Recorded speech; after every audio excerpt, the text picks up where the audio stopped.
ఈరోజు చర్చలో పాల్గొంటున్న ప్రముఖులు శ్రీ ఎల్వికే రెడ్డి గారు, ప్రముఖ విశ్లేషకులు, ప్రముఖ విద్యావేత్త, శ్రీ మల్లాది విష్ణు గారు, వైఎస్ఆర్ కాంగ్రెస్ పార్టీ సీనియర్ నేత, శాసనసభ మాజీ సభ్యులు, ప్రణాళికాభివృద్ధి సంఘం మాజీ ఉపాధ్యక్షులు. రామారెడ్డి గారు నమస్కారం. చెప్పండి, వాస్తవమా కాదా? ఆంధ్రజ్యోతి పత్రిక అయితే మీరు అన్ని అబద్ధాలు చెబుతున్నారని చెప్పి ప్రచారం చేస్తుంది. మీరంటే వాట్ ఐ మీన్ వైసీపీ మీద పెట్టి వాళ్ళు చెప్తున్నారు. పైగా శాడిస్ట్ సైకోలు అన్నారు. నిజంగా శాడిజం అంతా ప్రదర్శిస్తుంది వాళ్ళే అయినప్పటికీ కూడా రకరకాల రూపాల్లో అవన్నీ వైసీపీకి ఆపాదిస్తున్నారు, మీ బోటి వాళ్ళకి ఆపాదిస్తున్నారు. వాస్తవం ఏంటి? నిజంగా అమరావతిలో మనకేం అమరావతిలో నిర్మాణాలు చేస్తే మనకేం అభ్యంతరం ఉండాల్సిన అవసరం లేదు. కాకపోతే వరద వద్దనేది తప్ప, వరద ప్రాంతంలో వద్దనేది తప్ప ఇంకోటి కాదు కదా. వాస్తవ పరిస్థితి మీరు కూడా వీడియో చేశారు కదా, దాని మీద మీ కామెంట్ చెప్పండి సంక్షిప్తంగా. నమస్తే కేసీఆర్ గారు, ప్యానెల్లో ఉన్న వాళ్ళందరికీ కూడా నమస్కారం, ఎవరికి నమస్కారం. ఇవాళ మేము మొన్న అటు వెళ్ళడం జరిగింది. అవును, వెళ్ళిన తర్వాత మేము వెళ్ళేటప్పుడు వేరే దారిని వెళ్ళాం, వచ్చేటప్పుడు నీరుకొండ వచ్చాం. ఈ రాజధాని ప్రాంతాల గ్రామాలన్నీ చూసుకుంటూ వద్దామని. అక్కడ చూస్తే ఇప్పుడు ఏదైతే విజువల్స్ లో కనిపిస్తున్నాయో ఆ విషయాలన్నీ ప్రస్ఫుటంగా కనిపిస్తున్నాయి. ఓకే, అసలు ఎక్కడ కనుచూపు మేరలో మనకు భూమి అనేది కనిపించకుండా మొత్తం నీరే ప్రవహించున్నాయి, ఎక్సెప్ట్ ఆ కొండలు. అంటే అవి పొలాలు మీరు చెప్పండి, పర్లేదు. అవి ఏమన్నారు? ఒక్క నిమిషం లైన్లో. పొలాల్లో నీరు చూపి అమరావతి మునకంటూ ప్రచారం. అది పొలాల్లో నీరు చూపించి మీరు అమరావతి మునిగిందని చెబుతున్నారంట. అంత చెప్పాల్సిన అవసరం ఏముంది సార్? మాకు వాళ్ళు అమరావతి ఇక్కడ కట్టడాలు కడుతున్నారు, ఏదో చేస్తున్నాం, ఏదో అని చెప్తున్నారు. ఇవన్నిటికి మేము కాదంటల్లా. మీరు చేసే ఏదో కరెక్ట్ గా చెప్పండి జనానికి. అది మీరు చెప్పారు, ఈ వరద నీళ్ళని డైవర్షన్ కోసం, వీటి కుషణ కోసం 3 మినీ రిజర్వాయర్లు కడతామన్నారు.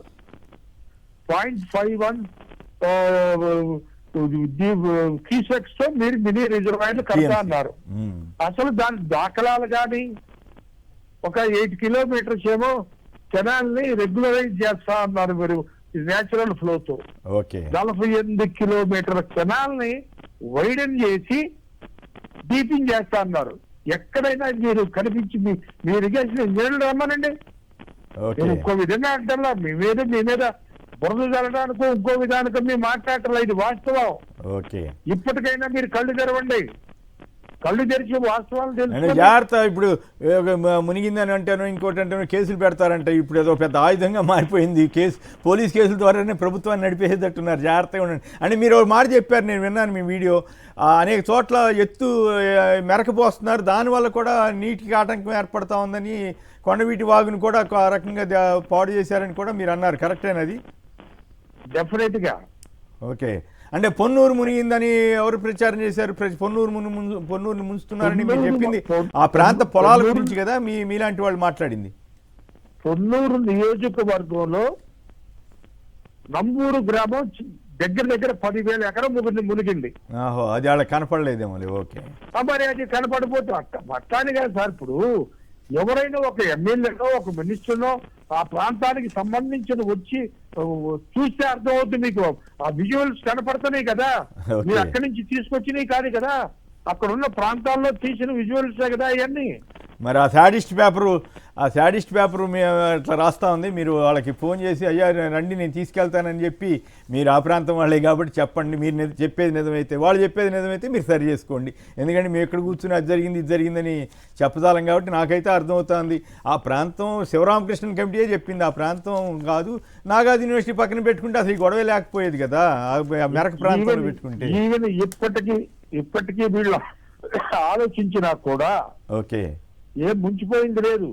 ఇప్పటికి చేసిన ఆనందమేనండి. వర్క్ అనేది ఎక్కడ జరగట్లేదండి. మేము వెళ్ళి చూసినప్పుడు ఈ వరద వర్క్ జరగడానికి అవకాశం లేదు కదా. అవును, అది చూడు, విజువల్స్ మొత్తం మునిగిపోయినట్టు కనపడుతుంది. అక్కడ వర్క్ మీద వెళ్ళేది ఎట్లా, చేసేది ఎట్లా, పని అయ్యేది ఎట్లా? రైట్. ఎందుకు మనకు మనం సాటిస్ఫై చేసుకోవడానికి తప్పిస్తే ఇంకోటి కాదు. అంటే ప్రజల్ని మోసం చేసే వాళ్ళు ఎల్లో మీడియా వారు ప్రజల్ని మోసం చేసే ప్రక్రియ కనీసం కొంచెం నిజాయితీగా ఉంటే గొడవ లేకపోను. రైట్, థ్యాంక్ యూ వేమారెడ్డి గారు మీ అభిప్రాయం చెప్పినందుకు. విష్ణు గారు చెప్పండి, మీరు కూడా ఏమంటారు? నిజంగా అక్కడ వరద ఉందా లేదా? ఇవాళ మీరు ఆ పత్రికలో రాసిన తీరు చూసారా? మీరంతా శాడిస్టులంట, సైకోలంట, మొత్తం మీ మీద వాళ్ళు ఎంతకాలం తిట్టింది అన్నీ మళ్ళీ తిడుతున్నారు.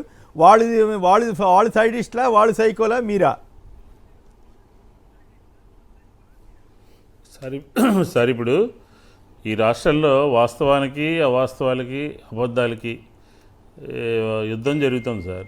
వాస్తవాలని మనం మాట్లాడుతూ ఉంటే అవాస్తవాలు, బురజల్లటాలు మాకు ప్రతిపక్షంగా ఉన్నటువంటి, ప్రభుత్వంలో ఉన్నటువంటి లీడర్స్ కానీ, ఎల్లో మీడియా కానీ వీళ్ళందరూ కార్యక్రమం ఇది. ఇప్పుడు ఆంధ్రప్రదేశ్లో గత అనేక సంవత్సరాలుగా జరుగుతున్నటువంటి కార్యక్రమం. అందులో భాగంగానే ఇది కూడా అమరావతికి సంబంధించినటువంటి వాస్తవాల్ని, ఆ వాస్తవాల్ని అక్కడ ఉన్నటువంటి స్థానిక నాయకులు లేకపోతే అక్కడ ఉన్నటువంటి లీడర్స్ అందరూ పోయి ప్రజలకు తెలియచేయాలనే ఒక ఉద్దేశంతో వీడియోలు చేసిన. నిన్న అంబటి రాంబాబు గారు ప్రెస్ మీట్ పెట్టినా, మొన్న అంబటి మురళి గారు ఆ పొలాల్లో ఉన్నటువంటి వాటర్ ప్రజలకి చూపించిన. ఇప్పుడు వాస్తవం ఒప్పుకోవాలి కదా, వాస్తవాన్ని దాయలేము కదా, సత్యాన్ని దాయలేం కదా. అక్కడ ఉన్నటువంటిది అంతా కూడా వాస్తవంగానే కనబడుతుంది. ఎందుకంటే నిన్న మొన్న ఈ మధ్యకాలంలో మనం చూసింది హైకోర్టుకు వెళ్ళేటటువంటి దారిలో కానీ, ఎమ్మెల్యే క్వార్టర్స్ కానీ, అలాగే సచివాలయాన్ని, ఇప్పుడు ఉన్నటువంటి సచివాలయానికి బ్యాక్ సైడ్ కానీ iconic towers, IAS quarters, class 4 ఉద్యోగులు, పెద్ద పరిమి చుట్టుపక్కల మొత్తం అంతా కూడా నీళ్లతో నిండిపోయి ఉంది అని చెప్పి మనకి క్లియర్గా కళ్ళ కట్టినట్టుగా ప్రజలందరూ కూడా మాట్లాడుతున్నారు. అక్కడ ఉన్నటువంటి రైతులు చెప్తా ఉన్నారు, సోషల్ మీడియాలో వస్తుంది, మీడియాలో వస్తుంది.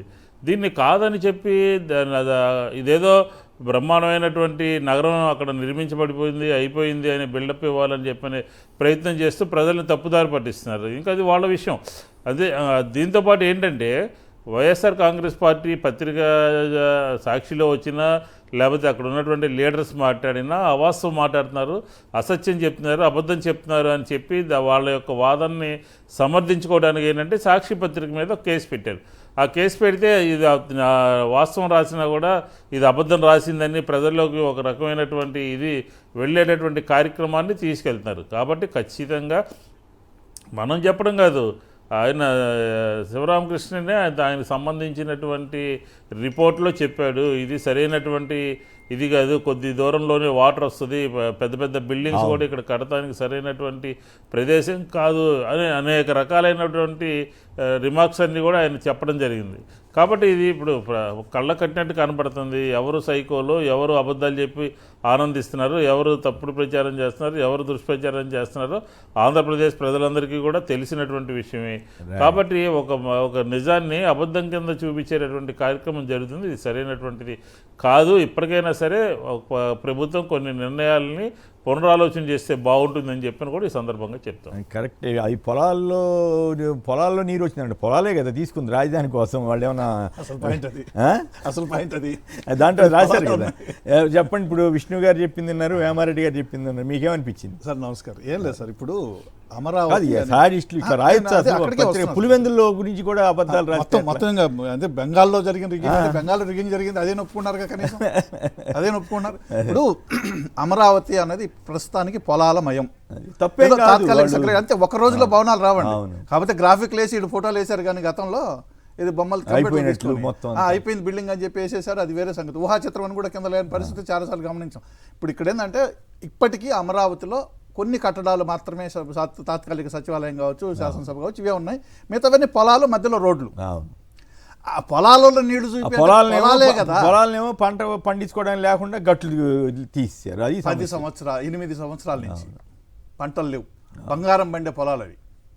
మనం క్రమంగా చేసుకుంటూ పోయి ఉండాలి. సరే ఏదైనా కానీ ఇప్పుడు అక్కడ పొలాలలో నీళ్లుంటేనే అమరావతిలో నీళ్లుంటే లెక్క, వేరే ఏమి దానికి. సార్ వీళ్ళకి ఏం చెప్తాం సార్, అదిగో వంక ఇదిగో జింక అని రాసిన వార్తల దగ్గర నుంచి నేను గుర్తు చేసుకోగలను. జమ్మలమడుగు దగ్గర స్టీల్ ప్లాంట్ స్టీల్స్ కి భూమి ఇస్తే అదిగో జింక అన్నారు, ఆ జింకను కట్టేశారు అనేది తర్వాత ప్రూవ్ అయింది. ఇదిగో వంక అన్నారు, ఆడ వంకలు లేవు. ఆ ప్రాంతం వాళ్ళకి అందరికీ తెలుసు. తర్వాత ఫ్లైఓవర్ కూలింది, 20 మంది చనిపోయారని రాసిన పచ్చి అబద్ధపు వార్తలు రాసినటువంటి, అంటే కామెర్ల వాళ్ళకి ఈ దేశం అంతా పచ్చగా కనపడుతున్న ఒక సామెత ఉంది సార్. ఆ రకంగా చూసే వాళ్ళ గురించి మనం మాట్లాడుకోవడమే సమయం వృధా ఏమో అని అనిపిస్తుంది. సమయం వృధా కాదు, కానీ మాట్లాడక తప్పదు. ఎందుకనంటే ఇదే వెళ్తుంటది. లేకపోతే మేక పట్టుకుంటే సినిమాలో చూపిస్తుంటారు అవును. చూడండి, ఏంది నువ్వు కుక్కను పట్టుకుపోతావు ఉన్నట్టుగా తయారవుతుంది వ్యవస్థ. ఎందుకంటే ఆ రకంగా ఉండకూడదు. ప్రజల పక్షాన నిజంగానే అక్కడ నీళ్లు వస్తున్నాయి, జాగ్రత్త తీసుకోండి, కరెక్ట్ కరెక్ట్ జాగ్రత్తలు తీసుకోండి. కరెక్ట్, తప్పు కాదు కూడా, జాగ్రత్తలు ఇప్పుడు మా బోటాళ్ళు 10 ఏళ్ళ నుంచి ఏం చెబుతున్నారు, మెరక ప్రాంతంలో పెట్టుకోండి అని, వాస్తు కోసమో ఇంకోటి కోసం మూఢనమ్మకాలకి ఎంకరేజ్ చేయకూడని ప్రభుత్వాలే మూఢనమ్మకాల కోసం ఈ ప్రాంతంలోకి తీసుకొచ్చి ఇక్కడైతే ఉత్తరం ఇటడీ ఉండి ఈశాన్యం ఇటడీ తీసుకెళ్తే ఇప్పుడు ఇంత సమస్య ఎదుర్కొంటున్నారు కదా. మాధ్యమాలు జర్నలిజం అనేది ఎట్లుండాలి అంటే, అవసరమైతే ప్రభుత్వానికి చురకలేయాలి, ప్రభుత్వం మంచి కార్యక్రమం చేస్తే బేష్ బ్రహ్మాండంగా ఉందని చెప్పాలి. అంటే వీళ్ళు బ్లాక్ వీళ్ళలో కొందరు బ్లాక్ మెయిల్ చేయదలిసినప్పుడు వాళ్ళ అవసరాలకే ఉన్నప్పుడు మాత్రం. ఈ మధ్య ఒక కార్టూన్ వచ్చి చూసారు కదా, ఏ జర్నలిస్ట్ గా చేస్తున్నానంటే ఏ పార్టీ అని అడిగారు, ఏ పార్టీ గొడవ లేదు, జర్నలిస్టుల పార్టీ. ఆ పరిస్థితి వచ్చినటువంటి దుస్థితిలో వీటి గురించి మనం ఎంత మాట్లాడినా తక్కువే. రైట్. మల్లాది విష్ణు గారికి ఆ విషయాలన్నీ కూడా పరిణామాలన్నీ తెలుసు. మరి ఇప్పుడు అదే బొలిశెట్టి శ్రీనివాస్ గారు ఇప్పుడు అదే ప్రభుత్వానికి, అంటే అప్పుడు తెలుగుదేశం ప్రభుత్వం ఉంది, ఇప్పుడు తెలుగుదేశం ప్రభుత్వం ఉంది, ఎట్లా మద్దతిస్తున్నారు? మీకేమనిపించింది విష్ణు గారు? సరే, వాస్తవాలు ఎవరు మాట్లాడకపోయినా వాస్తవాలు ఎప్పుడు కూడా అలాగే ఉంటాయి చరిత్రలో. అది మనం పదే పదే ఆ రోజుల్లో, అంటే 88, 89 ప్రాంతంలో ఆంధ్రప్రదేశ్లో జరిగినటువంటి వంగవీటి మోహన్ రంగారావు హత్య చాలా దారుణమైనటువంటి సర్కారీ హత్య ఆ రోజుల్లో. ఎందుకని అంటున్నామంటే, పోలీసుల యొక్క, కొంతమంది అధికారుల యొక్క, ప్రభుత్వంలో ఉన్నటువంటి పెద్దల యొక్క, ప్రభుత్వంలో ఉన్నటువంటి వాళ్ళు గ్రీన్ సిగ్నల్తో జరిగినటువంటి హత్య అని చెప్పని ఆ రోజే డైరెక్ట్గా అందరూ కూడా పత్రికల్లో ఘోషించినాయి, దాన్ని అందరూ కూడా చెప్పడం జరిగింది. ఆ హత్య పదే మన సందర్భం వచ్చినప్పుడు కూడా వంగవీటి మోహన్ రంగారావు హత్య గురించి మాట్లాడుతూనే ఉంటాము. ఆంధ్రప్రదేశ్ ప్రజలు కూడా గుర్తు చేసుకుంటూ ఉంటారు చెప్పినటువంటి విషయాల్లో వాస్తవం ఉందా లేదని.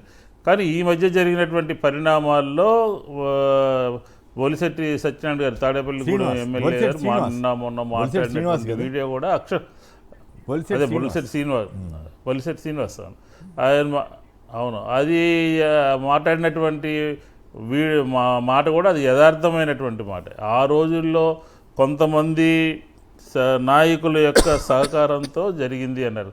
అంటే ఆ రోజు ఉన్నటువంటి వారు, ఈ రోజు ఉన్నటువంటి ప్రభుత్వంలో ఉన్నటువంటి వారు సేమ్ టు సేమే కదా, వాళ్ళే కదా ఉంది. ఆ రోజు ఎన్టీ రామారావు గారు, చంద్రబాబు నాయుడు గారు, అప్పుడు ఉన్నటువంటి వాళ్ళు అందరూ ఉన్నారు. ఈరోజు చంద్రబాబు నాయుడు గారు ముఖ్యమంత్రి. ఇది మాట్లాడినటువంటి మాట ఖచ్చితంగా యథార్థమైనటువంటి మాట ఎమ్మెల్యే గారు మాట్లాడింది. దీని మీద ఈ మధ్య కాలంలో పవన్ కళ్యాణ్ గారి కోపం వస్తే ఆ మధ్య బొలిశెట్టి శ్రీనివాస్ గారు ఏదంటే ఉంటే ఉండండి పోతే పోండి అన్నట్టుగా వార్తలు వచ్చాయి కదా పవన్ కళ్యాణ్ గారు. ఇప్పుడు ఈ విషయాలు గుర్తు చేస్తారని కోపం వస్తేమో. అవును, అంటే యథార్థం మాట్లాడితే వాస్తవం మాట్లాడితే వాళ్ళకి అవసరం అన్నట్టు మాట్లాడితే మాత్రమే ఉండాలి, యథార్థం మాట్లాడితే ఉండకూడదు, అవసరమైతే వెళ్ళిపోని ఉంటారు. ఎందుకంటే ఎమ్మెల్యేల్లో కానీ, జనసేన కేడర్లో కానీ, జనసేనకు సంబంధించినటువంటి లీడర్స్లో కానీ ఎమ్మెల్యే మాట్లాడినటువంటి మాట కాపు వర్గాల్లో కానీ అదంతా కూడా యథార్థం అని చెప్పని ఇది శ్రీనివాస్ మీద కనుక ఎవరైనా కోపంగా ఉంటే వాళ్ళకి ఈ రాష్ట్రంలో ఉన్నటువంటి ప్రజలందరూ కూడా, ఈ రాష్ట్రంలో ఉన్నటువంటి సామాజిక వర్గానికి సంబంధించినటువంటి కూడా వ్యతిరేకంగా ఉంటారు. కాబట్టి ఈ శ్రీనివాస్ గారు ఎందుకు మాట్లాడాల్సి వచ్చింది ఈ మొన్న జరిగినటువంటి దీంట్లో అని చెప్పనేది కూడా ఒకసారి మాట్లాడుకోవాలి. ఈ మధ్యకాలంలో చంద్రబాబు నాయుడు గారికి పూర్తిగా మద్దతు ఇచ్చి రాబోయే 15 సంవత్సరాలు ఈయనే ఉండాలి అని చెప్పి మాట్లాడుకోవడము, అలాగే ఎమ్మెల్యే గారి పట్ల పవన్ కళ్యాణ్ గారు వ్యవహరిస్తున్నటువంటి తీరు, ఇదంతా కూడా వచ్చి ఆయనకి కడుపులో ఉన్నటువంటి మాట వాస్తవం బయటకు వచ్చింది. ఖచ్చితంగా కొంతమంది సహకారం అని ఏదైతే ఆయన మాట్లాడినటువంటి మాట, ఆ రోజు ఉన్నటువంటి తెలుగుదేశము, ఈ రోజు ఉన్నటువంటి తెలుగుదేశంలో లీడర్లందరూ కూడా ఉన్నారు. కాబట్టి తెలుగుదేశానికి సంబంధించిన బాధ్యత మనం అంటాం కాదు, ఆ రోజు తెలుగుదేశానికి సంబంధించిన పార్టీయే బాధ్యత వహించే మంత్రులందరూ కూడా రాజీనామా చేశారు. ఆ రోజు ఎన్టీ రామారావు గారు విజయవాడ వచ్చి రాజీనామా చేసి బయటకు వచ్చేసాడు కదా ఆ టైంలోనే. అట్లాగే ఆయన పేరేది అప్పుడు ఎంపీగా ఉండేవాడు, హోమ్ మినిస్టర్ రాజీనామా చేశారు. అలాగే తర్వాత తెనాలి ఎంపీగా పనిచేశారు. ఆయన పేరేది సడన్ గా మర్చిపోయాను. స్పీకర్ గా కూడా కొంతకాలం చేశాడు. ఆయన కూడా బయటకు వచ్చి నిశంకర్రావు వెంకటరత్నం గారు. కరెక్ట్. ఆయన కూడా ఆ రోజు ఆ సభలో పాల్గొన్నాడు కదా. అట్లాగే అవును, పాల్గొన్నారు. అవును. అది అలాగే అది ఆ రోజు జరిగినటువంటి హత్య ప్రభుత్వంలో ఉన్నటువంటి సర్కారు హత్య అని చెప్పడం జరిగింది. ఎన్టీ రామారావు గారు కూడా, వంగవీటి మోహన్ రంగారావు గారు ఇంటి ముందుకు వచ్చి ఎన్టీ రామారావు కూడా లోపల రావడానికి ప్రయత్నం జరిగింది. ఖచ్చితంగా ఆ రోజు తలుపులంతా వేశారు, ఈ హత్యకి మీరే కారణము, మీ ప్రభుత్వంలో జరిగింది, మీ పోలీసుల సహకారంతో. విష్ణు గారు, నేను ప్రత్యక్ష సాక్షిని. అప్పుడు ఎన్టీ రామారావు గారు ఆ ఇంటికి వచ్చినప్పుడు ఆవిడ అది పై అంతస్తులో ఉంటారు కదా, ఫస్ట్ ఫ్లోర్ అనుకుంటా, ఈయన గేట్ దగ్గర కింద నిలబడి ఉన్నారు, ఈయన ఇంకొంతమంది ఆఫీసర్లు. వాళ్ళు లోపల రానిపోతే వెనక్కి వచ్చేసాడు, కొద్దిసేపు ఉండి ఆయన. అవును, తలుపులు వేసేది. అంటే ఇదే కాదు, నేషనల్ వైడ్గా భారతదేశం వ్యాప్తంగా కూడా, ప్రపంచవ్యాప్తంగా కూడా అన్ని రోజులు కర్ఫ్యూ జరగటము, అంత గొడవ జరగటము, అంతమంది రియాక్ట్ అవ్వటము, ఆ హత్య మూలంగానే ఆ ప్రభుత్వం మారటం కూడా జరిగినటువంటి.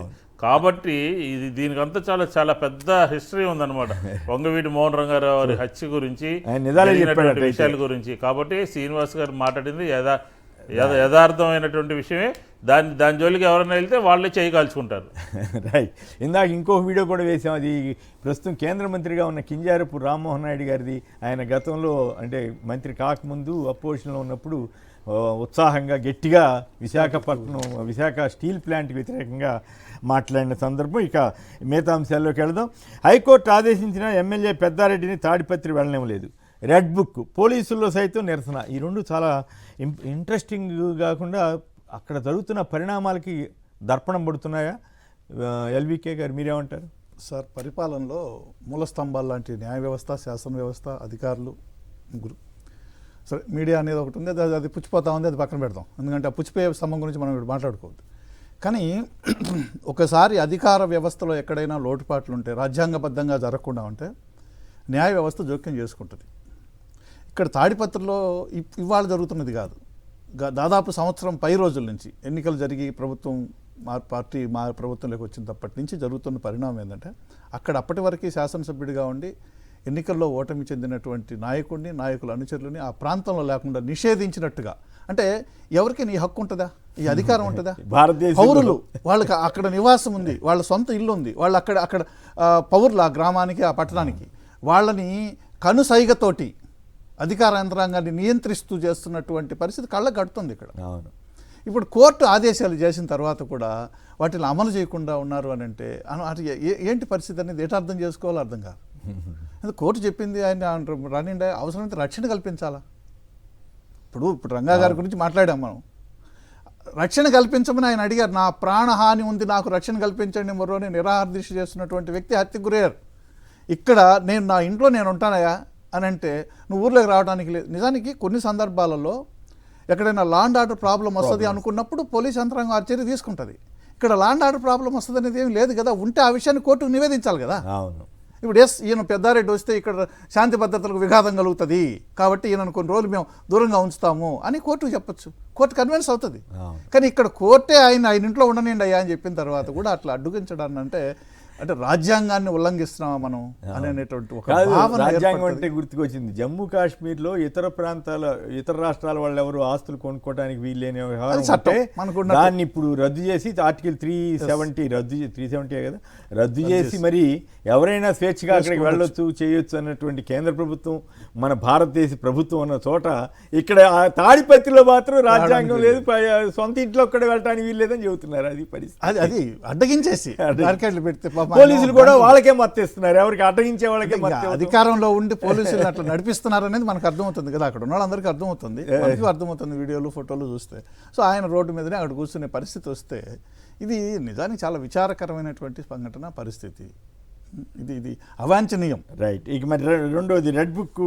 సార్, ఇది రెడ్ బుక్ బ్లూ బుక్ పక్కన పెడితే నేను ఒక చిన్న మాట చెప్తాను సార్. జనరల్గా ఒక పోలీస్ అధికారి ఎస్ఐయో, సిఐయో, డిఎస్పీనో మీద ఏదైనా అలిగేషన్లు వస్తే ఆన్ స్పాట్ ఆయన మీద యాక్షన్ తీసుకోవడానికి వీలుగా ముందు ఆ స్థానం నుంచి బదిలీ చేసి వేకెన్సీ రిజర్వ్ అని అటాచ్ చేస్తారు. ఎస్ఐ అయితే ఎస్పీ ఆఫీస్లో అటాచ్ చేస్తారు, సిఐ అయితే డిఐజీ ఆఫీస్కి అటాచ్ చేస్తారు, డిఎస్పీ అండ్ అబోవ్ అయితే డీజీపీ ఆఫీస్కి.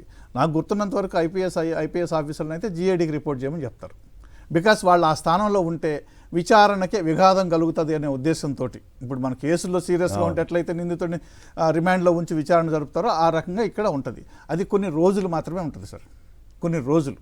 ఆ విఆర్ అంటే వేకెన్సీ రిజర్వ్. మన ఏదో డీజీపీ గారు ఏదో చెప్పినట్టుగా నేను ఎక్కడ చదివాను, వేకెన్సీ రిజర్వ్ కూడా శాంక్షన్ పోస్టే అది కూడా ఉద్యోగంలో ఉన్నట్టు వాళ్ళకి జీతం ఏది, బత్యం ఏది, బిల్లు ఎవరు చేయాలి? ఇప్పుడు అదే కదా వార్త వచ్చింది. ఈ వ్యవహారాలన్నీ దాదాపు ఏదో 190 మంది అని నేను మీడియాలో చదివాను.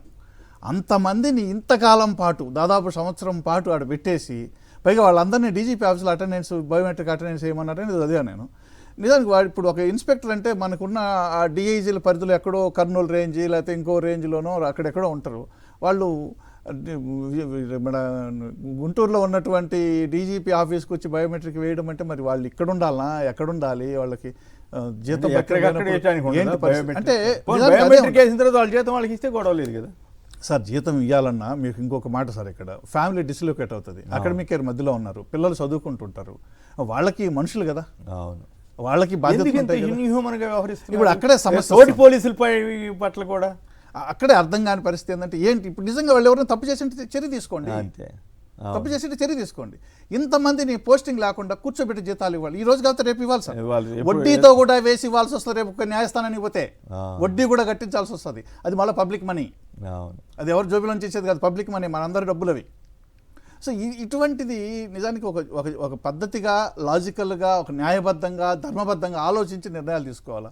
ఆ 100 మందిలో 199 డెఫినెట్గా కొన్ని ట్రాన్స్ఫర్లు అయినప్పుడు కూడా సార్ పెద్ద వాళ్ళ మీద చర్య తీసుకోవడానికే కాదు, ట్రాన్స్ఫర్లు అయినా అనుకోండి, ఒక 20-30 మంది సిఐలను ట్రాన్స్ఫర్ చేశారనుకోండి సపోజ్ ఓ డిఐజీ గారు, అప్పుడు ఏం చేస్తారంటే ఒక 2-3 ప్లేస్లు ఎక్కడ వేయాలని సెలెక్ట్ చేసుకోవడానికి టైం పడుతుంది, వాళ్ళని ఆలోచన చేయాలంటే టక్కని విఆర్ డీజీపీ దగ్గరికి వెళ్ళి నేను పత్రికలో చదివిన ప్రకారం వీళ్ళందరినీ నన్ను డీజీపీ ఆఫీస్కి పిలిపించి additional DG law and order Madhusudan Reddy గారు ఎవరో ఆయన దగ్గరికి పిలిపించారని, ఆయన దగ్గరికి వెళ్ళినప్పుడు ఆయన డీజీపీ ఆదేశాల ప్రకారం మీరు అందరూ వచ్చి బయోమెట్రిక్ అటెండెన్స్ వేయాలని చెప్పారని వీళ్ళు అవాక్కయ్యారు. నిజానికి వీళ్ళంతా ఆనందంగా వెళ్ళారు డీజీపీ ఆఫీస్కి. నేను చదివిన ప్రకారం చెప్తున్నాను సార్, వాళ్ళందరూ, ఎందుకంటే వాళ్ళతో నేనేం మాట్లాడలేదు, చాలా ఆనందంగా, ఎందుకంటే దాదాపు సంవత్సరం నుంచి వీఆర్లో ఉన్నాం, మనందరికీ పోస్టింగ్స్ ఇస్తారేమో అని పిలవంగానే గబగబా వెళ్ళిపోయారు. వెళ్ళంగానే అక్కడికి పోయి చెప్తే షాక్ అయ్యారు. ఏంటిది బయోమెట్రిక్ అటెండెన్స్ అంటే? ఇప్పుడు నిజానికి తమ కింద పని చేసే ఎవరైనా పొరపాట్లు చేస్తే, తప్పు చేసి చెప్పారా వాళ్ళు? ప్రొటెస్ట్ అంటే ఏంటి సార్, మాకు జీతాలు ఇవ్వకుండా అటెండెన్స్ అంటే ఎట్లా వేయాలి మేము అని అడిగారు వాళ్ళు గట్టిగా. అడిగితే దాని మీద నీళ్లు నమిలి అది వ్యవహారం అక్కడి వరకే ఉంది. ఇవాళ రేపట్లో అది ఏమైనా పరిష్కారం అవుతుందో, పరిష్కారం కావాలని కోరుకోవాలి. ఎందుకంటే బదిలీలు చేసేటప్పుడు కూడా ఒక 20-10-15 చేస్తే ఒకరిద్దరిని వీఆర్లో పెడతారు. వారానికో 10 రోజులకో 15 రోజులకో కొంచెం వెసులుబాటుగా కూర్చొని చర్చించి అవసరమైతే ఆ క్యాండిడేట్ని పిలిపించి ఏమైనా పలానా చోట పోతా కొన్ని ప్లేసులు కొంతమంది వద్దంటారు, అప్పుడు కన్విన్స్ చేసి పోస్టింగ్ ఇస్తారు. ఇదంతా ఏంటంటే ఒక టైం జస్ట్ స్టాప్ గ్యాప్ అన్నట్టుగా చేసే పరిస్థితి. కానీ సంవత్సరాలు నెలలు కాదు సార్. ఇది ఒక ఇబ్బందికరమైనటువంటి పరిస్థితి, వాళ్ళకి తల ఎత్తుకోలేని పరిస్థితి సమాజంలో, దుష్పరిణామం కింద డెఫినెట్గా. విష్ణు గారు మీరేమంటారు? పెద్దారెడ్డి గారి ఇష్యూ కానీ ఇప్పుడు కొంతమంది పోస్టింగ్లు ఇవ్వని వాళ్ళ ఆందోళన తీరుతెన్నులు కానీ, ఈ 2 వార్తల మీద మీ స్పందన ఏమిటి సార్? ఇప్పుడు అసలు స్టేట్ హోమ్లోనే లా అండ్ ఆర్డర్ ప్రాబ్లం ఉంది సార్. పోలీసులకు సంబంధించి ఆంధ్రప్రదేశ్లో పనిచేసేటటువంటి పోలీసులు 2-3 రకాలుగా అభిప్రాయాలతో ఉన్నారు. ఒకటేమో పెద్దారెడ్డి గారికి సంబంధించి పైన చెప్తే ఎస్బాస్ అని కింది స్థాయిలో కోర్టును సైతము, కోర్టు యొక్క తీర్పుల్ని సైతము అమలు చేయకుండా, లెక్క చేయకుండా నడుస్తున్నటువంటి పరిస్థితి. ఎందుకని అంటున్నామంటే ఇది కోర్టు జడ్జిమెంట్ ద్వారా వచ్చినటువంటి దాన్ని అమలు చేయకుండా మళ్ళీ అప్పీల్ చేసి 2 రోజులు ఆగి ఆయన నిల్వ చేయకుండా ఒక ప్రజాస్వామ్యము లేదు, రెడ్ బుక్ రాజ్యాంగం నడుస్తుంది అని అనడానికి ఇదొక ఉదాహరణ. దీంతోపాటు ఈ మధ్యకాలంలో కోర్టులు ఇచ్చినటువంటి, పోలీసుల మీద ఇచ్చినటువంటి జడ్జిమెంట్లు ఇది ఒకటే కాదు, అనేక రకాలైనటువంటి జడ్జిమెంట్లు కూడా పోలీసుల యొక్క వ్యవహార తీరు మీద, పోలీసుల యొక్క పనితీరు మీద కూడా చాలా ఇచ్చినాయి.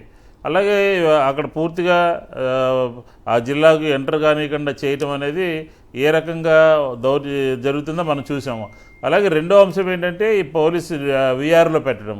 వీఆర్లో పెట్టినటువంటి సందర్భంలో ఏం జరిగిందంటే మా ప్రభుత్వం పోయి కొత్త ప్రభుత్వం వచ్చినటువంటి తరుణంలో వీఆర్లో ఉన్నటువంటి వాళ్ళు కూడా పొద్దున్నే వచ్చి సంతకాలు పెట్టి వెళ్ళిపోతున్నారు, కూర్చుని కాలక్షేపం చేస్తూ కబుర్లు చెప్తున్నారు అని చెప్పని ఒక పత్రికలో ఒక వార్త వచ్చింది. ఆ వార్తను బేస్ చేసుకుని అక్కడ దానికి సంబంధించినటువంటి బయోమెట్రిక్ పెట్టారనమాట. అంటే మొత్తం వీఆర్లో అంటే ఉద్యోగ బాధ్యతలు ఇవ్వటమే కాకుండా పొద్దునుంచి సాయంత్రం దాకా డీజీపీ ఆఫీస్లో పనిష్మెంట్ కింద అక్కడ ఉండాలి, అక్కడ ఎదురుకుండా కనపడాలి పొద్దున సాయంత్రం అని చెప్పని ఒక వాళ్ళందరినీ ఇబ్బంది పెట్టాలనే ఉద్దేశంతో ఈ కార్యక్రమం తీసుకోవడం జరిగింది. సరే, వాళ్ళు నిన్న అందరూ కూడా పోయారు. ఈ బయోమెట్రిక్ ఏంటి, జీతాలు ఇవ్వబోవడం ఏంటి, 225 మంది ఉన్నారు రమారమి, వాళ్ళందరినీ కూడా వీఆర్లో పెట్టడం ఏంటి అని చెప్పని ఈ పోలీసులలో తిరుగుబాటు, ఒక డిసిప్లిన్ ఫోర్స్గా ఉండవలసినటువంటి వాళ్ళని అణిచివేసేటటువంటి ధోరణిలో ఏకపక్షంగా పట్టించుకోకుండా, వాళ్ళ వాదన వినకుండా, వాళ్ళ సమస్యలు వినకుండా వ్యవహరిస్తున్నటువంటి తీరు మీద వాళ్ళు నిన్న రివోల్ట్ అయ్యారు. సరే, ఇది ఇలాగుంటే పోలీసులు ఇంకా కొన్ని కులాలకు సంబంధించినటువంటి వాళ్ళందరినీ కూడా ప్రధానమైనటువంటి కీలకమైనటువంటి ఫోకల్ అయినటువంటి పోస్టింగ్స్లో వేయకుండా జరుగుతున్నటువంటి పరిస్థితిని కూడా మనం చూస్తున్నాం. వాళ్ళందరూ కూడా చాలా ఆవేదన భరితంగా ఉన్నారు. వాళ్ళందరూ కూడా చాలా ఎవరికి చెప్పుకోవాలని ఇబ్బంది పడుతూ ఉన్నారు. ఎందుకంటే కొన్ని కులాలకే అగ్రస్థానంలో ప్లేసుల్లో పోస్టింగ్లు ఇవ్వడం జరిగింది కూడా. అసలు హోంలోనే లా అండ్ ఆర్డర్ లేనటువంటి పరిస్థితి కనపడుతుంది మనకి. ఎందుకంటున్నానంటే చూసాం నిన్న మొన్న శ్రీకాంత్ అని చెప్పని ఒక నేరస్తుడికి సంబంధించి పెరోల్ విషయంలో హోంలోనే ఆగమేఘాల మీద ఫైల్ నడిచి 2-3 ఎమ్మెల్యేలు, నెల్లూరు ప్రకాశానికి సంబంధించినటువంటి ఎమ్మెల్యేల యొక్క రికమెండేషన్స్తో చంద్రబాబు నాయుడు గారు ఏం చెప్తారు, రౌడీలు తాట తీస్తాను, వాళ్ళు తాట తీస్తాను, వీళ్ళు తాట తీస్తాను అని చెప్పని ఆ సెక్రటరియట్లో కూర్చుని టెలికాన్ఫరెన్స్ పెడతా ఉంటారు ఆయన. కానీ వాళ్ళ ఎమ్మెల్యేలేమో బయటికి రావడం కోసం ఇలాంటి సంఘ వ్యతిరేక శక్తులకి ఎమ్మెల్యేలే దగ్గరుండి ఉత్తరాలు ఇచ్చి బయటికి తీసుకొచ్చేటటువంటి కార్యక్రమం తీసుకొస్తారు. ఎందుకంటే హోంలోనే అంతా నడుస్తుంది అనమాట.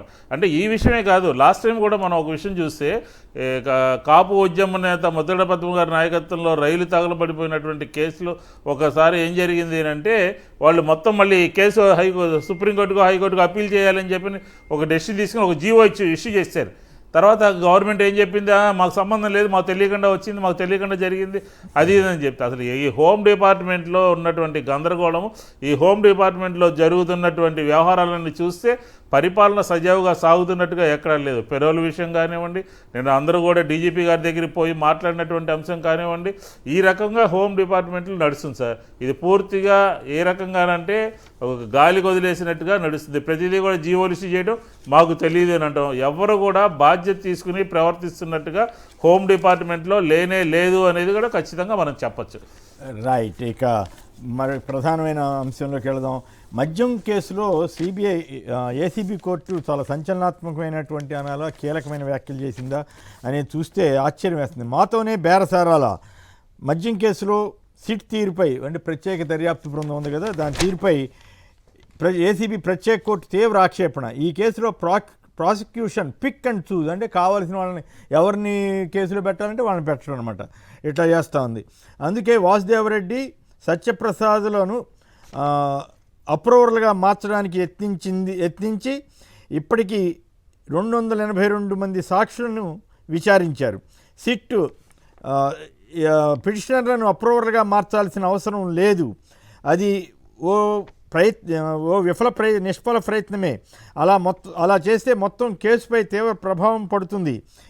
ఇట్లాంటి చర్చ అంతా నిన్న కోర్టులో జరిగినట్లుంది. ఇది పెద్ద బ్యానర్గా వస్తే మీరు తెలుగుదేశం మీడియాలో ఎక్కడ అసలు చిన్న ముక్క కూడా వచ్చినట్లుగా నాకు కనిపించలేదు. లోపల ఎక్కడన్నా రాశారేమో తెలియదు కానీ, కాబట్టి వార్తలు తెలియాలంటే సాక్షి చదవండి, సాక్షి టీవీ చూడండి అని చెప్పడం కోసమే ఈ ప్రస్తావన తెచ్చాను. దీని మీద ఈ మద్యం కేసు వ్యవహారాల మీద చర్చలోకి వెళదాం. దర్యాప్తు సంస్థ పిటిషనర్ల మధ్య బేరం కుదిరినట్లుంది అన్న వ్యాఖ్య మీద ఈ మద్యం కేసు మొత్తం అప్పుడు 11 కోట్లు అన్నారు, అది తేలిపోయింది. తర్వాత ఎవరో వెంకటేష్ నాయుడిని పట్టుకొచ్చారు, అది ఎక్కడ కిక్కురుమంటలేదు వాళ్ళ, అదే బయటకు వచ్చి ఇప్పుడేమో ఈ తాజా పరిణామం. మీకేమనిపిస్తాం సార్? ఇది అంటే కోర్టు చెప్పిన మాటల ప్రకారం, నేను చదివిన ప్రకారం మీకు 2 మాటలు చెప్తాను సార్. ఒకటి, దీనికంటే ముందు మీరు ఇందాక అన్నారు చూడండి, ఎక్కడ వేరే పత్రికల్లో కనపడలేదు అని, దానికి ఒక చిన్న మాట చెప్పి కొనసాగింపుగా మాట్లాడు.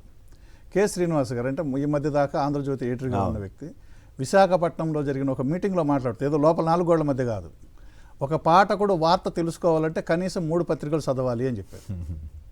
అంటే ఆయన ఒక సంపాదకులు అండి, ఏదో లేమ్యాన్ మామూలు కాదు. ఆ సంపాదకుడుగా ఉన్న ఒక వ్యక్తి నిజానికి ఒక నిజాయితీ అయినటువంటి సంపాదకులు ఆయన చెప్పినటువంటి మాట ఏంటంటే మినిమం 3 పత్రికలు చదవాలని. ఇది ఒకటి. మనం అందరం పెద్ద మనిషిగా గౌరవించే వెంకయ్య నాయుడు గారు 2022-21 అనుకుంటా, నాకు సంవత్సరం గుర్తులేదు, లాయర్ పత్రిక, అక్కడ స్థానికంగా ఉండే పత్రిక 40 సంవత్సరాల వార్షికోత్సవంలో మాట్లాడుతూ బహిరంగ వేదిక మీద ఉపరాష్ట్రపతి హోదాలో, నేను రోజు 10-14 పత్రికలు చదువుతాను, ఎందుకనంటే అసలు ఏం జరిగిందో తెలుసుకోవాలంటే అన్ని పత్రికలు చదవాలి అని చెప్పారు ఆయన. అంటే దీన్ని బట్టి ఏంటి, పత్రికలు ఏది పడితే అది రాసుకుంటున్నా, ఏది కావాలనుకుంటే అది, ఇందాక చెప్పినట్టే కార్టూన్ వచ్చింది ఏ పత్రికలో, జర్నలిస్ట్ అంటే ఏ పార్టీలో ఉన్నావని అడిగినట్టుగా ఉంటుంది పరిస్థితి. కాబట్టి ఇప్పుడు మీరు ఇందాక ఆవేదన వ్యక్తం చేసి ఎడా కనపడలేదని దాన్ని మనం పట్టించుకోవాల్సిన పని లేదు. ఇక్కడ కోర్టు చెప్పినటువంటి మాట ప్రకారం అంటే నేను అప్రూవ్గా మారతా మీరు బెయిల్ ఇస్తే, మీరు ముందస్తు బెయిల్ ఇస్తే అనే ఒక కండిషన్ మీద కోర్టు నిజానికి, ఎందుకంటే ఎక్కడ న్యాయ వ్యవస్థతో కండిషన్లు బేరాలు ఉన్నట్టు ఉండకూడదండి. మీరు బెయిల్ కోసం దరఖాస్తు చేసుకుంటే చేసుకోవచ్చు, కానీ నేను ఇది ఇస్తాను నేను ఇది తీసుకుంటా అన్నట్టుగా ఉంది ఇది అక్కడ. వాళ్ళు వేసినటువంటి పిటిషన్లో అదే పిటిషన్లో నేను అప్రూవ్గా మారతా మీరు బెయిల్ ఇవ్వండి, అక్కడ ఆగ్రహం వ్యక్తం చేసింది ఒకటి. రెండు, దర్యాప్తు సంస్థను కూడా సురకలేసింది కోర్టు. ఎందుకనంటే అసలు ఆ పిటిషన్ ఆ రకంగా రావడానికి కారణం మీరే కదా. ప్రధానమైనటువంటి ఒక కేసులో నిజానికి చాలా ప్రిస్టేజియస్ ఏదో జరిగిపోయిందని చెప్పినప్పుడు ఆయన ఒక మేనేజింగ్ డైరెక్టర్గా ఉన్నారు, ఇంకొక ఆయన ఇంకొట్టుకున్నప్పుడు వాళ్ళని తీసుకోకుండా మీరు అటువంటి పిటిషన్ వేయించడానికి మీరే దోహదం చేశారేమో అన్నటువంటిది కోర్టు భావనగా నాకు అనిపిస్తుంది. ఎందుకంటే కండిషన్ పెట్టడం, నేను అప్రూవ్గా మారుతానంటే అప్రూవ్గా మారింది ఎప్పుడు, దేని గురించి అంటే అందుకని గతంలో ఒక కేసులో అట్లాగే మారితే మర్డర్ కేసు నిందితుడికి కూడా బెయిల్ వచ్చేసింది కదా అప్పట్లో. అందువల్ల ఏంటంటే కోర్టు చాలా సీరియస్గా ఆ కేసులో ఇది కరెక్ట్ కాదు, ఈ విధానమే తప్పు అని, విధానాన్ని తప్పట్టింది, దర్యాప్తు సంస్థకు కూడా చొరకలేసింది, తప్పు పట్టింది వాళ్ళ వ్యవహార సరళిని కూడా. అందుకని వాళ్ళు దాన్ని అట్లీస్ట్ ఇంకోటి కూడా చెప్పింది కోర్టు ఆ మాట, దాని ప్రకారం ఇది సక్రమంగా పిటిషన్ వేయాలి అని అంటే ఆ పిటిషన్లో మార్పులు కూడా చేయకుండా మళ్ళీ యథాతథంగా పెట్టారు అనేటటువంటిది కూడా కోర్టు అబ్జర్వేషన్. రైట్. విష్ణు గారు సార్, ఇప్పుడు సరే జడ్జి గారి యాంగిల్, తర్వాత ఆయన మాట్లాడింది, ఆయన కామెంట్స్ సరే జరిగినటువంటిది కూడా పత్రికలో రాశారు. అది కాకుండా అసలు ఏంటంటే ఈ మద్యం కుంభకోణం కేసుకు సంబంధించి అసలు ఎటువంటి సాక్ష్యాధారాలు లేనటువంటి ఒక చిన్న ఉత్తరం ముక్క రాసి దాని మీద బిల్డప్ చేసుకుని ఫస్ట్ వీళ్ళిద్దరిని పికప్ చేసుకుని సిట్ వాళ్ళకి కావాల్సినవన్నీ సంతకాలు పెట్టించుకుని వాళ్ళకి కావాల్సినట్టుగా అప్రూవల్గా ఇంటర్నల్గా చేయించుకుని వాళ్ళతో స్టేట్మెంట్లు తీసుకుని వాళ్ళని రక్షించేటటువంటి ప్రయత్నం చేస్తూ ఈరోజు ఇది కోర్టు ముందు తీసుకొచ్చిందనమాట. కోర్టు ముందు తీసుకొచ్చినటువంటి తరుణంలో అక్కడ జరిగినటువంటి ఇది మనం చూసాము. ఏంటంటే అసలు వీళ్ళిద్దరే అప్రూవర్గా మారిన తర్వాత ఆ కేసులో ఏదో చెయ్యాలని అసలు సాక్ష్యాలే లేవు అక్కడ, ఏమాత్రం కూడా లేనటువంటి కేసు వీళ్ళిద్దరిని పట్టుకుని సిట్టు ఏలాడుతూ తీసుకొచ్చిందనమాట. వాళ్ళేమో అక్కడికి వచ్చిన తర్వాత మేము అప్రూవర్గా మాట్లాడతామో బెయిల్ ఇవ్వాలి అని చెప్తే కోర్టు అక్షింతలేసింది. పోలీసులకి కోర్టు అక్షింతలేయడం ఇది మొదటిసారి కాదండి. ఈ కేసులో ఇది ప్రతిసారి కూడా ముద్దాయిలందరూ కూడా కోర్టుకు వెళ్ళినటువంటి సందర్భంలో సాక్ష్యాలు ఏమైనా ఉన్నాయా అని ప్రతి ముద్దాయిని తీసుకునే సందర్భంలోనూ ప్రతి జంక్షన్లో కూడా అడుగుతూ ఉన్నది. కానీ ఏమీ లేనటువంటిది వీళ్ళిద్దరిని పెట్టి సిట్ నాటకం ఆడిస్తా ఈ కార్యక్రమం తీసుకుంది. కాబట్టి ఖచ్చితంగా కోర్టు ఏదైతే చెప్పిందో దానికి అనుగుణంగా పనిచేయాల్సినటువంటి అవసరం అయితే సిట్టుకి ఉంది. ఎందుకంటే సిట్టు వాళ్ళ ఇష్టానుసారంగా వాళ్ళు కావాల్సిన వాళ్ళ మీద కేసులు పెడుతున్నారు, వాళ్ళకి కావాల్సిన వాళ్ళ మీద ఛార్జ్షీట్లు వేస్తున్నారు, వాళ్ళకి కావాల్సిన వాళ్ళ మీద డబ్బులు దొరికినాయంటారు, వాళ్ళు ఇష్టానుసారంగా చేస్తున్నారు. తర్వాత ఏమైపోయిందో 11 కోట్ల ముందు విష్ణు గారు 11 కోట్ల గురించి అడావుడి చేశారు. తర్వాత అవన్నీ ఎక్కడివి ఏంటి అనేది ఇప్పుడు ఎస్బీఐ వాళ్ళు పక్కన పెట్టారా లేదా అసలు ఏంటి అనే దాని మీద ఎక్కడ ఏమి వార్తలే లేవు. మరి అది ఏమి జరిగిందో తర్వాత వెంకటేష్ నాయుడు అనే వీడియోని పట్టుకొచ్చారు. వీడియో ఆధారంగా కూడా ఏదో కథ నడిపారు. తెర చూస్తేనేమో అది ఎట్లా బయటపడింది, 2000 రూపాయల నోట్లు ఇవన్నీ బయటపడింది. సో ఇంత సెల్ఫ్ గోల్ వేసుకుంటా కూడా ఎందుకు ఇట్లా చేస్తున్నట్లు వీళ్ళు? 500 నోట్లు ఏం లేదు సార్, ఇది ఇప్పుడు వైఎస్ఆర్ కాంగ్రెస్ పార్టీ ప్రభుత్వము ఏదో ఒక కుంభకోణం చేసింది, ఇదంతా ఇది చేశారు అని జగన్మోహన్ రెడ్డి గారి చుట్టూ ఉన్నటువంటి కీలకమైనటువంటి వ్యక్తుల్ని, యాక్టివ్గా ఉన్నటువంటి వ్యక్తుల్ని అందరినీ ఒక దీంట్లో చూపించి, ఒక కుంభకోణంలో చూపించి ప్రజల ముందు దోషులుగా నిలబెట్టేటటువంటి ప్రయత్నం చేశారు. ఈ తరుణంలో వాళ్ళే ఒక వెంకటేష్ నాయుడు వీడియో బయటపడితే ఆ వెంకటేష్ నాయుడు ఎవరెవరితో ఉన్నాడో మిగతా అన్ని కూడా బయటపడ్డాయి. ఈ రకంగా అన్ని రకాలుగా కూడా ప్రతి దానికి కూడా వాళ్ళకు గోయి వాళ్ళే తవ్వుకున్నట్టుగా మనకు కనపడుతూ ఉంది.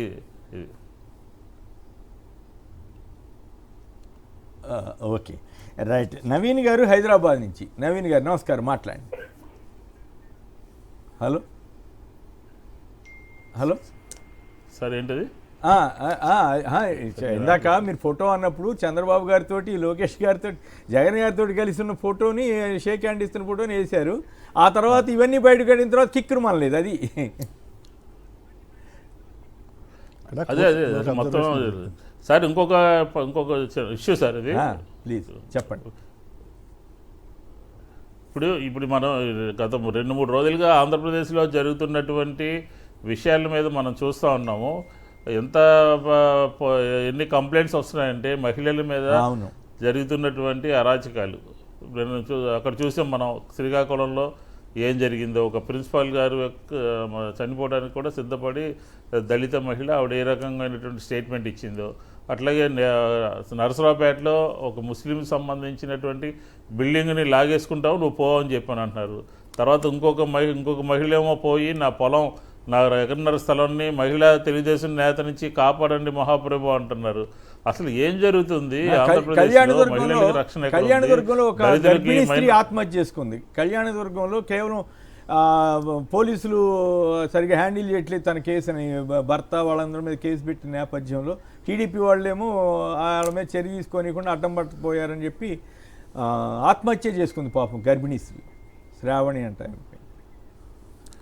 అదే సార్, ప్రతి జిల్లాలోనూ కూడా ఇలాంటి ఇన్సిడెంట్లు జరుగుతూ ఉంటే ఇప్పటికీ కూడా పోలీసు యంత్రాంగం అంతా కూడా నిష్పక్షపాతంగా వ్యవహరించాల్సినటువంటి పోలీసు యంత్రాంగము వన్ సైడ్గా కొమ్ము కాయటం మూలంగా ఇలాంటివన్నీ కూడా ఉత్పన్నం అవుతున్నాయి. వాళ్ళకి అర్థం కావట్లేదు.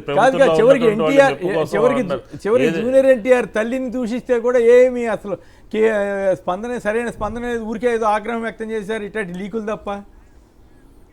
ఇది బాగా చెప్పారు, లీకులు అనేది లీకే కదా మనందరూ తెలుసు. ఈ రాష్ట్రంలో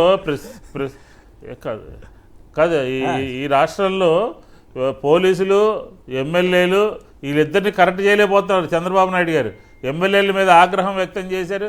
మీ సంగతి తెలుస్తాను, ఇలాంటి పనులు నేను ఒప్పుకోను, ఇలాంటివన్నీ అది ఇది అని చెప్పాను అంటున్నారు. ఒక పక్కన పోలీసులు విచ్చలవిడిగా వాళ్ళకి కావాల్సినట్టుగా అడిగేవారు ఎవరు లేరన్నట్టుగా వాళ్ళు ఇష్టం వచ్చినట్టుగా వ్యవహరిస్తున్నారు. వీళ్ళిద్దరి మూలంగా ఈ ప్రభుత్వం భ్రష్టు పెట్టిపోయింది. ఎమ్మెల్యేల యొక్క వ్యవహార శైలి, ఎమ్మెల్యేల యొక్క పనితీరు, ఎమ్మెల్యేలు మహిళల పట్ల వ్యవహరిస్తున్నటువంటి తీరు మూలంగా అంతా కూడా ఓ రకంగా తయారైంది. పోలీసుల మూలంగా కొన్ని న్యాయం చేయకుండా, ధర్మం చేయకుండా, ఎవరైతే అన్యాయం జరిగింది పోలీస్ స్టేషన్కి వచ్చి తలుపు తడతారో వారి పక్షాన్ని నిలబడకుండా ఇంకో పక్క అధికార పార్టీ వాళ్ళు కొమ్ము కాయటం మూలంగా ఇలాంటి సంఘటనలన్నీ కూడా జరుగుతూ ఉన్నాయి. కాబట్టి ఈ రెండు వ్యవస్థల్ని కరెక్ట్ చేసుకుంటే మంచిది. లేదంటే ఇప్పటికే వాళ్ళు సంవత్సరన్నర కాలంలో అమరావతి మునిగినట్టు మునిగిపోయింది. మళ్ళీ మునిగిందంటే మీ మీద కూడా కేసు పెడతారు, జాగ్రత్త. మళ్ళీ మునిగిందని చెప్తే కూడా మొత్తంగా వాస్తవమే కదా సార్. ఇది వాస్తవాలు చెప్తేనే కదా ఇప్పుడు కేసులు పెడుతుంది. వాస్తవాలు అన్నీ నిజమైన కేసులు పెడుతున్నారు. ఇప్పుడు నేను గతంలో అనేక సందర్భాలు చెబుతుంటా, పోలీస్ వ్యవస్థ పవిత్రంగా వ్యవస్థ. ఏదో కొద్దిగా ఫేవర్ చేశారంటే సరిపోలేదు గవర్నమెంట్ అనుకోవచ్చు. వాళ్ళు అబద్ధాల నుంచి నిజాలు రాబట్టాల్సింది పోయి అబద్ధాలను నిజాలుగా మార్చే ప్రయత్నం చేస్తున్నారనేది నాకున్న అభిప్రాయం. నిజాలని రాబట్టండి, అది వదిలేసి ఏ అబద్ధాన్ని ఎట్లా నిజంగా మార్చాలి అనే దాని మీదే ఎక్కువ పనిచేస్తున్నారు. అది చాలా సమాజానికి చాలా హానికరం. ఇప్పుడు ముఖ్యమంత్రి గారు కూడా రోజు అన్ని అబద్ధాలు ఆడుతున్నారనే ఫీలింగ్ ప్రజల్లోకి వెళ్తే అది సమాజానికి మంచిదా? ఏమండి, ఇప్పుడు పులివెందుల గురించి ఆయన మాట్లాడుతుంది, అవన్నీ ఎందుకు చేశారు లేదో అందరూ ఓపెన్గా చూస్తున్నారు. ఇప్పుడు వేరే అసలు పార్టీలతో సంబంధం లేని యూట్యూబ్ ఛానల్ వెళ్ళి మొత్తం జనంతో మాట్లాడిస్తున్నారు. విజువల్లో అటువంటి వాటిలో కూడా అబద్ధాలు పట్టుకున్న ఓటర్ కనపడ్డారు, పోలీసు కార్లు కట్టుకున్నాడు, పోలీసులు కాల్ చేస్తాను కనపడిన తర్వాత అక్కడ ఉన్న ఏది ఆ పోలీసుల ముందు ఆ ఏరియాలోను కనపడిన వాళ్ళు వేసినా కూడా అంతకంటే డబుల్ ఓటు రావాలి కదా. ఇప్పుడు మనకు అది కనిపిస్తుంది. అందరూ జోకులు వేస్తున్నారు. అవునవునండి సార్, 30 ఏళ్ళుగా మేము అనుకుంటాము కమలాపురం ఓటర్లో మేము వెళ్ళి పులివెందుల్లో ఓటేయాలనుకుంటున్నాం, ఇప్పుడు కుదిరిందని అంటున్నారు అని జోకులు వేస్తున్నారు. జమ్మూ కాశ్మీర్ ఓటర్ చేయాలి సంతోషం. శ్రీనివాస్ గారు ఇక్కడ మనం ఒక కామెంట్ ఒకటి మాట్లాడాలి సార్. చెప్పండి శ్రీనివాస్ గారు. ఇక్కడ మనం ఒక విషయం మాట్లాడాలి. నిన్న మార్నింగ్ టెలికాన్ఫరెన్స్లో పులివెందుల్లో ప్రజాస్వామ్యం గురించి సీఎం చంద్రబాబు నాయుడు గారు మాట్లాడారు. అంతా చాలా బ్రహ్మాండంగా జరిగింది. కాలర్ ఎగరేసుకు తిరిగే విధంగా అంతా చేశారు. మేము జగన్మోహన్ రెడ్డి గారు నిన్న మొన్న మాట్లాడినటువంటి ప్రెస్ కాన్ఫరెన్స్కి ఆధారాలతో సహా చూపించినటువంటి దానికి తెలుగుదేశం పార్టీ నుంచి కానీ ప్రభుత్వం పక్షాల నుంచి కానీ స్ట్రైట్ అవే ఎవరు ఒక్కళ్ళు కూడా సమాధానం చెప్పలేదు. ఒక్కళ్ళు కూడా మేము చూపించినటువంటి ఆధారాలకి దానికి మారు మాట్లాడకుండా ఉన్నారు. అలాంటిది అక్కడ అంతా కూడా పోలీసులతో భయభ్రాంతులకు గురి చేసి ఆ ఊర్లో ఉన్నటువంటి ఓటర్లందరినీ పక్కకు రానిచ్చి వేరే ఊరు నుంచి తీసుకొచ్చి పోలీస్ మేనేజ్మెంట్ మూలంగా పోలీసుల యొక్క దీని మూలంగా అక్కడ గెలిచి ఏకపక్షంగా రిగ్గింగ్ చేసుకుని ఈ రోజు చంద్రమోడీ గారు చెబుతుండేవారు, విష్ణు గారు చంద్రమోడీ గారు నాకు చెబుతుండేవారు, పాపం చనిపోయాడు. కుప్పం బోర్డర్ తమిళనాడు కర్ణాటక నుంచి వేలాది మంది ఓటర్లని దొంగ ఓటర్లుగా చేర్చి ఓట్లే ఇస్తుంటారండి. అవన్నీ తీయలేక నా సాగుకు వస్తూ ఉంది. 17,000 ఓట్లు తీయించాను, అయినా ఇంకా కొన్ని వేల ఓట్లు దొంగ ఓట్లు ఉన్నాయి సార్ అని చెప్పారు. అక్కడ మరి కుప్పంలో మున్సిపాలిటీకి వెళ్చినప్పుడు వైసీపీ కాలర్ ఎగరేసి తిరిగినట్లు అనుకోవాలా ఈయన చెప్పేదాని ప్రకారం? ఎందుకు చెప్తారో అర్థం కాదు. రైట్. నవీన్ గారు హైదరాబాద్ నుంచి. నవీన్ గారు, అదే అసలు పులివెందుల ఎన్నికలే ఒక మాయని మచ్చ కింద ఉన్నాయి, బ్లాక్ డే కింద ఉంది. దాన్ని మళ్ళీ ఆదర్శంగా తీసుకుని పనిచేయాలంటే ఎట్లాగా? అంటే ఆదర్శంగా ఉంటే అధికారం ఎప్పుడు ఉండొచ్చనేమో. నవీన్ గారు హైదరాబాద్ నుంచి సంక్షిప్తంగా మాట్లాడండి, టైం అయిపోయింది. సార్ నమస్తే సార్. నమస్తే, మాట్లాడండి ప్లీజ్. సార్ ఇది అంటే గతం నుండి కొద్దిగా గమనించాం సార్ మేము. ఏంటంటే చంద్రబాబు మీద ఏ కేసు అయినా కూడా ఆయన స్వేచ్ఛకు భంగం కలుగుతుంది, రాజకీయ కేసులని స్టేలు ఇచ్చేపు. ఇప్పుడు ఈ జరిగే కేసులు చూస్తా ఉంటే అక్రమమైన కేసులు అయినప్పుడు కూడా వీళ్లకు జీవించే హక్కును కోల్పోయినట్టే కదా సార్. మరి ఎందుకు ఇది గమనిస్తలేరు వాళ్ళు?